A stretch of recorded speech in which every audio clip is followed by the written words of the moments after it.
Dasar hukum dalam menerapkan metode Bimba adalah ketentuan yang dapat dipahami tujuannya yang menjadi landasan dalam menerapkan metode Bimba dan akan memiliki dampak jika tidak dipahami dan diterapkan dengan benar.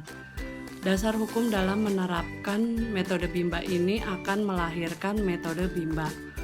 Dasar hukum metode Bimba ada dua, yaitu yang pertama hak anak dan yang kedua teori belajar dalam psikologi pendidikan. Bermain sambil belajar adalah kegiatan yang dilakukan sepenuhnya bermain.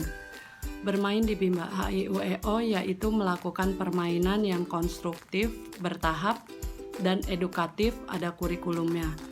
Bermain di Bimba HIUEO menggunakan lagu Bimba, bahasa Bimba, dan modul Bimba. Metode Bimba memiliki 3 metode utama dan 1 metode penunjang. 3 metode utama yaitu Fun Learning, Small Step System, dan Individual System. Sedangkan metode penunjang Bimba yaitu Variation Skill. Fun Learning adalah proses belajar yang sepenuhnya menyenangkan. Tujuannya menumbuhkan minat belajar secara intrinsik. Small Step System adalah proses belajar yang dilakukan secara bertahap. Tujuannya agar proses belajar yang menyenangkan dapat tercipta. Individual System adalah proses belajar anak yang berpusat pada anak sebagai subjek belajar. Tujuannya agar proses belajar dapat dilakukan secara bertahap. Small Step System.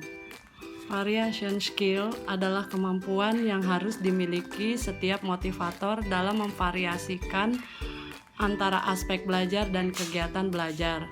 Tujuannya agar anak tidak merasa bosan, semakin tertarik, bersemangat, dan antusias dalam kegiatan bermain sambil belajar. Fun learning merupakan proses belajar yang dapat dilakukan dengan memberikan kesenangan, kenyamanan, dan kebahagiaan anak. Fun learning dapat menumbuhkan minat belajar anak secara intrinsik sesuai dengan keinginannya sendiri, sehingga anak senang belajar dan bahagia.